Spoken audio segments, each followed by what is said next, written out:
तर एकंदरीत संपूर्ण राज्यभरात ही जी उष्णतेसंदर्भातली परिस्थिती ओढावलेली आहे त्याबाबत आपण आणखी काही तपशील आपण ठिकठिकाणाहून जाणून घेणार आहोत आणि त्यासाठीच आपल्यासोबत संपूर्ण राज्यभरातून काही प्रतिनिधी जोडले गेलेले आहेत। मुंबईमधून ज्योत्स्ना गंगणे आहेत, त्याचबरोबर नागपूरमधून तेजस आहेत, नाशिकमधून किरण आहेत, पुण्यातून अविनाश आपल्यासोबत जोडले गेलेले आहेत, तर धुळ्याहून तुषार आहेत, त्याचबरोबर वर्ध्यामधून प्रमोद सुद्धा आहेत। सुरुवातीला मी ज्योत्स्ना यांच्याकडे जाते। ज्योत्स्ना, महत्त्वाची बैठक सुद्धा झालेली आहे, सरकारने एकंदरीत काय पावलं उचललेली आहेत, जे एसओपी सांगितले गेलेले आहेत त्याच्यात कुठल्या महत्त्वाच्या सूचना जनतेसाठी दिल्या गेलेल्या आहेत?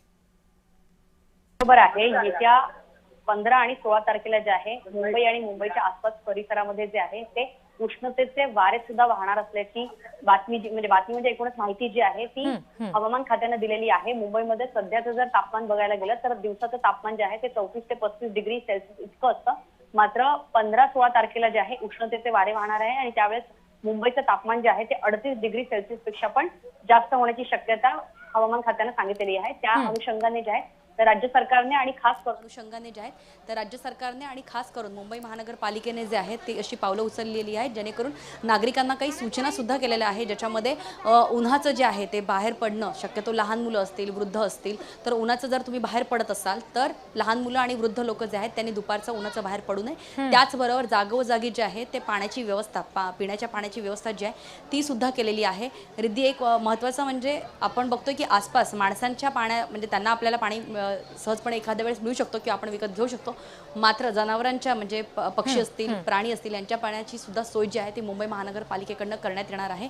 आणि त्याचबरोबर मुंबई पोलिसांकडनं जे आहे ते खबरदारीचं एक उपाययोजना म्हणून जे काही मरीन ड्राईव्ह असेल, दादर चौपाटी असेल, जुहू चौपाटी असेल, अशा ठिकाणी जे आहे दुपारचं फिरण्यासाठी एका प्रकारची येत्या 2 दिवसामध्ये जे आहे ती एक सूचना जी दिलेली आहे की दुपारचं फिरता येणार नाही। अनेक जण आपण बघतो की शूटिंगसाठी किंवा फिरण्यासाठी येत असतात, मुंबई बघण्यासाठी येत असतात, उन्हाळ्याचे दिवस आहेत, मात्र जर उन्हाचे वारे आणि उष्णतेचे वारे वाहणार असतील तर मात्र अशा वेळेस समुद्र किनारी जे आहे तापमान आणखीन वाढलेलं असतं, डिहायड्रेशनचे प्रकार जे आहेत ते होऊ शकतात, चक्कर येऊ शकते, भोवळ येऊ शकते आणि जे आसपासचे दवाखाने जे आहेत त्यांना सुद्धा एक अलर्ट मोड दिलेला आहे, मुंबई पोलिसांकडनं दिलेला आहे, मुंबई महानगरपालिकेकडनं दिलेला आहे।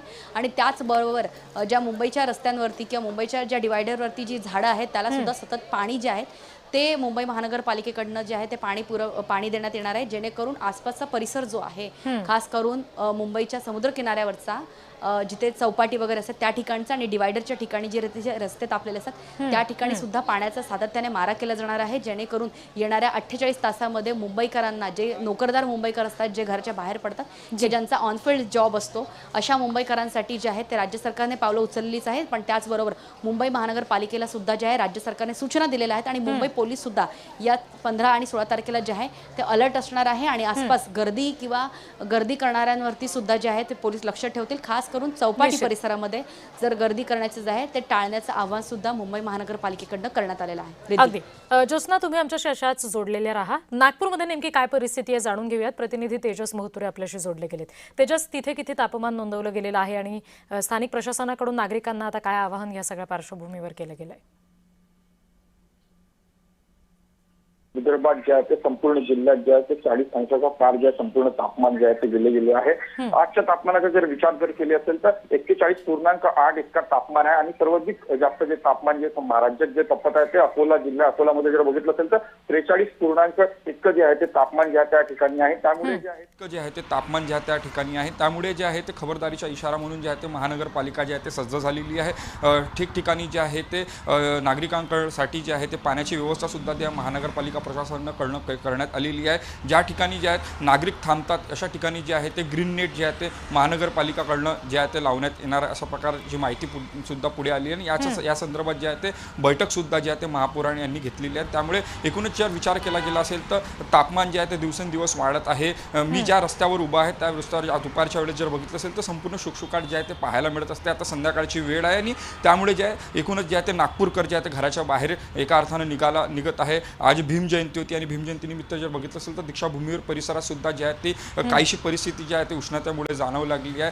तापमानामुळे जाणवू लागली आणि त्यामुळे त्या ठिकाणी सुद्धा ते अनुयायी यंदा जे आहेत ते कमी दिसले, कारण की सायंकाळच्या वेळी जे आहे ते मोठ्या प्रमाणात या ठिकाणी जे आहे ते अनुयायी आहेत ते गर्दी करणार आहेत. एकूण जर परिस्थिती पाहायला गेली आहे तर अकोल्यामध्ये सगळ्यात जास्त तापमान त्या ठिकाणी तपत आहे. अकोला जे आहे ते जगातील 4थ्या क्रमांकाच्या एका अर्थानं जिल्हा असणारे त्या ठिकाणी सर्वाधिक जे आहे ते तापमान आहे. त्यामुळे नागरिकांनी घराबाहेर निघताना जे आहे ते काळजी घेण्याचे आव्हान सुद्धा जे आहे ते प्रशासनाकडनं केलेले आहे. डॉक्टरने सुद्धा जे आहे ते नागरिकांना आव्हान केलं आहे की स्कार्फ असेल, यासोबत जे असेल घरून निघताना पाण्याची बॉटल असेल, चष्मा असेल, या संपूर्ण वापर करावा. मात्र या संपूर्ण संदर्भात जर बघितलं असेल तर आतापर्यंत जे आहे ते वर्धा जिल्ह्यामध्ये उष्माघाताचे 2 बळी जे आहेत ते आहेत. मात्र नागपूरमध्ये असा कुठलाही आकडा समोर आला नाही. मात्र 4 ते 5 दिवसात पुन्हा जे आहे ते उष्णता अधिक जाणवेल यासाठी जे आहे ते नागरिकांनी जे आहे ते सतर्कता बाळगावी असं आव्हान सुद्धा जे आहे ते प्रशासनाने दिलेले आहे. जी तेजस, तुम्ही आमच्याशी असेच जोडलेले राहा.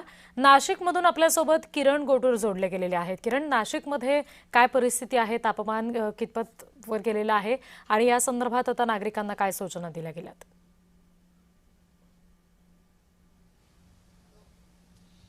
रिद्धी, खरं तर गेल्या काही दिवसांपासून नाशिकचं तापमान देखील मोठ्या प्रमाणात वाढत असल्याचं आपल्याला बघायला मिळतं. यंदाच्या मोसमातील सर्वात उच्चांकी तापमान अगदी रविवारी नोंद झालेला आहे. जवळपास पारा जो आहे तो 40 अंशापर्यंत गेलेला आहे. फक्त नाशिकच नव्हे तर नाशिकसह संपूर्ण उत्तर महाराष्ट्रामध्ये जो पारा आहे तो वाढताना आपल्याला बघायला मिळतो. मालेगाव, धुळे, नंदुरबार, जळगाव या सगळ्या ठिकाणी पारा जो आहे तो 40 अंशाच्या वरती गेलेला आहे आणि त्यामुळेच नागरिकांनी दुपारच्या वेळेस बाहेर पडू नये अशा पद्धतीचा जो एक आव्हान आहे तो प्रशासनाच्या वतीने करण्यात आलेला आहे. आणि विशेष करून नाशिक जे आहे ते इतर जिल्ह्यांच्या तुलनेमध्ये थंड हवेचं ठिकाण म्हणून ओळखलं जातो, पण एप्रिल महिन्यातच नाशिकचा देखील पारा जो आहे तो 39 अंशाच्या वरती गेलेला आहे. त्यामुळे आगामी 4-5 दिवसांमध्ये अजूनही तापमान जो आहे तो वाढेल, 41-42 अंशापर्यंत जाईल अशा पद्धतीचा अंदाज हवामान खात्याने वर्तवलेला आहे. या सगळ्या अंदाजानंतर आता महापालिका प्रशासनाने देखील प्रिकॉशन घेतलेलं आहे. काही ठिकाणी ज्यात उष्माघात कक्षांची देखील निर्मिती महापालिका प्रशासनाकडनं करण्यात आलेली आहे आणि विशेष करून नागरिक जेव्हा दुपारच्या वेळेस काही कामानिमित्त बाहेर पडतात त्यावेळेस विशेष काळजी घ्यावा अशा पद्धतीचं आव्हान सुद्धा काही तज्ज्ञांनी एकूणच हे व्यक्त केल्याचं आपल्याला बघायला मिळतंय. पुढचे काही दिवस अजून हे तापमान वाढेल असंही अंदाज हवामान खात्याने व्यक्त केलेला आहे. पण मागच्या काही दिवसांपासून जर आपण बघितलं तर नाशिक जिल्ह्यामध्ये देखील मोठ्या प्रमाणात हे तापमान वाढतोय. अगदी खरं तर यंदाच्या मोसमामध्ये उच्चांकी तापमानाची नोंद हे झालेली आहे आणि आगामी 2-3 दिवसात हा तापमान अजून वाढेल असाही अंदाज व्यक्त केला जातोय. जी किरण, तुम्ही आमच्याशी असेच जोडलेले राहा. अविनाश परबत हे पुण्यामधून आपल्याशी जोडले गेलेत, त्यांच्याकडून आणखी तपशील घेऊयात. अविनाश, पुण्यामध्ये नेमकं किती तापमान नोंदवलं गेलेलं आहे? नक्कीच गेल्या काही दिवसांपासून पुण्यामध्ये नागरिकांना हैराण करणारं असं हे उष्णतेची लाट असं म्हणावं लागेल, कारण की नागरिक घराच्या बाहेर पडण्यासाठी देखील विचार करत आहे. आपण यापूर्वी जर पाहिलं तर फक्त नागपूर असेल किंवा विदर्भातच आहे उष्णता म्हणून प्रसिद्ध होत होते, परंतु आता आपण जर पुण्याचं तापमान पाहिलं तर आता साधारण 6 वाजून गेलेले आहे आणि आताचं जर तापमान पाहिलं तर 37 अंश सेल्सिअस जे आहे ते पुण्याचं तापमान पाहायला मिळत आहे. खरं तर हे 6 वाजल्यानंतर जे आहे पुण्यामध्ये वातावरण साधारण 25-30च्या आसपास असतं आणि जर भर उन्हाळ्यात जर वातावरण पाहिलं तर यापूर्वी जे आहे 30-35 अंश सेल्सिअसच्या आसपास जे आहे ते वातावरण होत होतं, परंतु आता जे आहे पुणेकरांना 40 अंश सेल्सिअस असेल. नुकतंच लोहगाव या ठिकाणी जे आहे 41 अंश सेल्सिअस तापमानाची नोंद जी आहे ती नुकतीच करण्यात आलेली आहे. त्यामुळं या कडक उन्हाळ्यामध्ये नागरिकांना हैराण करणार असं जे आहे ऊन आपल्याला पाहायला मिळत आहे. प्रशासनाकडून जर गरज असेल तरच घराबाहेर पडण्याचं जे आहे आवाहन करण्यात आलेलं आहे. खास करून घराच्या बाहेर जर अत्यावश्यकसाठी जर घराबाहेर निघणार असेल तर सोबत पाणी असेल हे सोबत ठेवण्याचा जे आहे ते प्रशासनाकडून सांगण्यात आलेलं आहे. आणि जर आपली जर अत्यंत गरज असेल तरच घराबाहेर पडा, अन्यथा घराबाहेर या उन्हाच्या तडाख्यात बाहेर पडू नये असं आवाहन जे आहे ते प्रशासनाकडून देण्यात येत आहे. परंतु 40 अंश सेल्सिअस असेल इथपर्यंत जे आहे पुण्याचं तापमान सध्या आपल्याला गेल्याचं आपल्याला पाहायला मिळत आहे. जी अविनाश, तुम्ही आमच्याशी असेच जोडलेले राहा. अमरावतीमधून सुरेंद्र आकोडे आपल्याशी जोडले गेलेले आहेत, त्यांच्याशी बोलूयात. सुरेंद्र, अमरावतीमध्ये काय स्थिती आहे? तिथे सुद्धा अशा पद्धतीनं उष्माघात कक्ष स्थापन करावा लागलेला आहे का नागरिकांच्या सोयीसाठी किंवा त्यांच्या तब्येतीची काळजी म्हणून? खरं तर गेले 2 दिवसापासून अमरावतीचं तापमान जर बघितलं तर 40 अंश डिग्री सेल्सिअस पेक्षा जास्त तापमान जे आहे ते अमरावतीचं पोहोचलं. एकंदरीत ज्या रस्त्यावर मोठ्या प्रमाणात वाहतूक असते अशी रस्ते जर बघितले तर सध्या ज्या ठिकाणी असतील जणू काही या रस्त्यावर संचारबंदी लागली का अशी परिस्थिती या ठिकाणी झालेली आहे. आणि दुसरं जर सांगायचं झाल्यास की ज्या पद्धतीनं स्थानिक प्रशासनानं नागरिकांसाठी पिण्याच्या पाण्याची व्यवस्था करणं गरजेचं होतं, कारण की आधीच प्रशासनानं सांगितलं 40° पेक्षा पारा जो आहे तो चढलेला आहे. सकाळी 8 ते 11 पर्यंत घराच्या बाहेर निघा, 12 पर्यंत घराच्या 12 नंतर घराच्या बाहेर निघू नका असे आदेश सुद्धा प्रशासनाने दिले. मात्र तरी देखील स्थानिक प्रशासनानं या ठिकाणी कुठे पिण्याच्या पाण्याची व्यवस्था जी आहे त्या नागरिकांसाठी केल्याचं या ठिकाणी दिसत नाही. एकंदरीत जर बघितलं तर सकाळी 8 ते 11 वाजेपर्यंतच नागरिकांना घराच्या बाहेर जाऊन आपले जे महत्वाचे काम आहे ते पूर्ण करावं लागत आहे, कारण की 12 नंतर सूर्य जणू आग ओकू लागला काय अशी परिस्थिती या ठिकाणी निर्माण झालेली आहे. एक महत्वाचा विषय या ठिकाणी येतो की अमरावती जिल्ह्याला पाणी पुरवठा करणारा अप्पर वर्धा धरण जे आहे ते संपूर्ण अमरावती जिल्ह्याला या अप्पर वर्धा धरणातून पाणी पुरवठा होत असतो. सध्या या अप्पर वर्धा धरणाचा पाणी पुरवठा जरी बघितला तर 53% आहे. दरवर्षीच्या तुलनेत हा साठा जो या ठिकाणी कमी आहे आणि या धरणातून संपूर्ण अमरावती जिल्ह्याला शेती सिंचनासाठी आणि पिण्याच्या पाण्यासाठी पाणी पुरवठा केला जात असतो. आणि वाढत्या तापमानामुळे आता पाण्याचा साठा जो या जलाशयामधला कमी झाला, त्यामुळे निश्चितच या नागरिकांना शेती सिंचनासाठी आणि पिण्याच्या पाण्याची समस्या देखील या उष्णतेमुळे होऊ शकते अशी परिस्थिती सध्या निर्माण झाली आहे. जी सुरेंद्र, तुम्ही आमच्याशी असेच जोडलेले आहात. धुळ्यामधून तुषार परदेशी आपल्या सोबत आहेत. तुषार, धुळ्यामध्ये किती तापमान नोंदवलं गेलेलं आहे आणि नागरिकांना कुठल्या सूचना या सगळ्या उष्णतेच्या लाटेसंदर्भात दिल्या गेलेल्या आहेत काळजी घेण्यासाठी? नक्कीच रिद्धी, या ठिकाणी पाहायला गेलं तर उत्तर महाराष्ट्र ते धुळे, नंदुरबार, जळगाव जिल्ह्याचे तापमान गेल्या 3 दिवसापासून 40° पुढे हे गेल्यामुळे जनजीवनावर त्याचा सर्व परिणाम झालेला आहे. एकंदरीत पाहायला गेलं तर जिल्ह्यातील प्रशासनाच्या वतीने देखील ग्रामीण रुग्णालय, जिल्हा रुग्णालय यासह प्राथमिक आरोग्य केंद्रामध्ये उष्माघाताचे कक्ष देखील स्थापन करण्यात आलेले आहेत. नागरिकांना कुठल्याही प्रकारच्या उन्हाची या ठिकाणी परिणाम जाणवला अथवा काही थकवा वगैरे काय असेल, वामेट झालं याने तात्काळ या ठिकाणी जिल्हा रुग्णालयाशी किंवा ग्रामीण रुग्णालयाशी संपर्क साधून आपण उपचार करून घेण्याचे देखील प्रशासनाच्या वतीने आवाहन करण्यात आलेले. एकंदरीत पाहायला गेलं तर गेल्या 3 दिवसापासून 41° तापमानाची नोंद ही धुळे शहरात करण्यात आलेली आहे. त्यामुळे नागरिकांनी देखील दुपारच्या वेळेस घराच्या बाहेर पडणं देखील प्रशासनाच्या वतीने यांना या ठिकाणी मनाई आदेश करण्यात आलेला आहे. एकंदरीत पाहायला गेलं तर आता सायंकाळच्या आणि सकाळच्या वेळेसच नागरिक घराच्या बाहेर पडताना या ठिकाणी दिसून येत आहे. जी तुषार, तुम्ही सुद्धा आमच्याशी असेच जोडलेले राहा.